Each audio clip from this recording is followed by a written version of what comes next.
The healer and the unknown meet in the instant your body speaks in fear. You feel the illness before medicine can name it. That is why you enter with a story and the doctor answers with questions. You may say, the pain was unbearable, my chest felt wrong, I knew something serious was happening. To you, the suffering is already complete. To medicine, its meaning is not. Where did it begin? Suddenly or slowly? What made it worse? What came with it? What important symptoms did not appear? These questions may sound cold, but the doctor is not removing emotion from your story. The doctor is finding the features that separate one diagnosis from another. He is trying to convert a frightening experience into a structured clinical evidence. A symptom can be real, while its cause remains unknown. Medical history is not ordinary conversation. It is one of medicine's most powerful diagnostic instruments. The doctor listens for what supports one possibility, weakens another, and warns of what must not be missed. But this reasoning happens silently. The patient sees the interruption, the next precise question, the eyes moving from the face to the chart, and may think, the doctor does not understand what I feel. Sometimes the pattern was understood, but the person was not shown that they were understood. That gap creates another danger. Someone else may listen longer, agree with every fear, name the illness immediately, offer certainty before evidence has earned it. And because the patient finally feels seen, the explanation may feel true. But comfort is not confirmation. Feeling understood is not the same as being correctly diagnosed. A person can understand your fear and still misunderstand your disease. Warmth matters, time matters, empathy matters. But none can replace examination, differential diagnosis, appropriate testing, follow-up, or the honesty to say, I do not know yet. The answer is not a colder doctor. It is a doctor who makes the reasoning visible. I can see that this frightened you. I need to ask specific questions before each answer changes what may be dangerous. This one sentence can preserve both the facts and the patient. And now the unknown deepens. While the doctor is questioning you, your body has already begun its own response. The body is always defending, maintaining, and repairing itself. Clotting limits blood loss. Immune cells move toward injury. Inflammation contains damage. Cells divide. Tissue is rebuilt and remodeled. In many minor illnesses, these systems succeed. The threat is contained, the disturbance settles, function returns. The healer may need only to relieve suffering, remove obstacles, explain the expected course, and watch for deviation from it. Sometimes guidance is the treatment. Rest, but not harmful immobility. Fluids, but not dangerous excess. Nutrition when repair demands it. Control of glucose.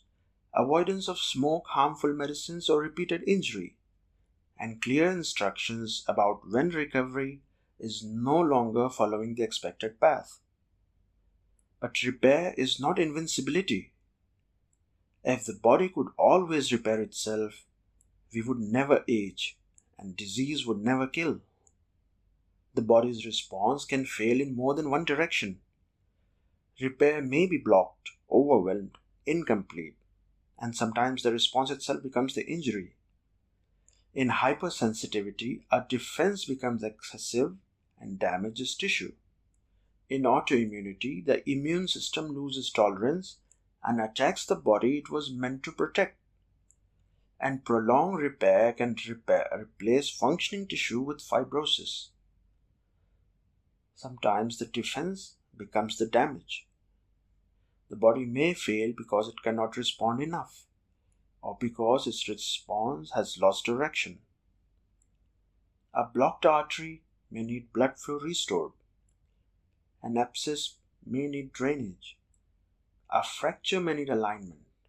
A severe infection may outrun immunity. A failing organ may need support before recovery becomes possible. Medicine does not replace the body. It restores what the body has lost or controls a response that has begun to cause harm. This is where the healer meets the unknown.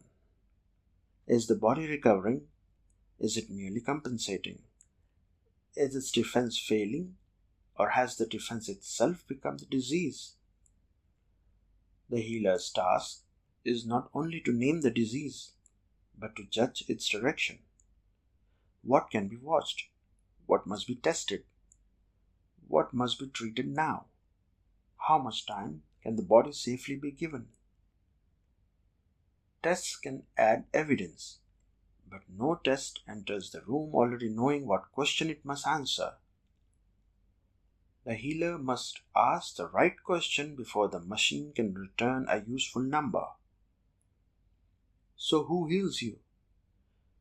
Your body begins the repair, your story reveals the disturbance, evidence tests what the story may mean, and the healer decides whether the body can safely finish the work alone, whether it needs guidance, an obstacle removed, a failing function supported, an excessive response controlled, or treatment before damage becomes irreversible. The best healer is not the person who promises certainty, nor merely the person who makes you feel understood.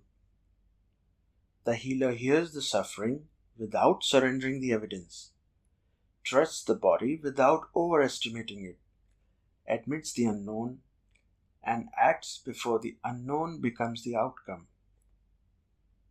The body begins the healing, but its power has limits. Sometimes its defense becomes the damage. The healer faces the unknown. To know when to trust recovery, when to remove what blocks it, when to control the body's own response, and when to act before time takes the choice away.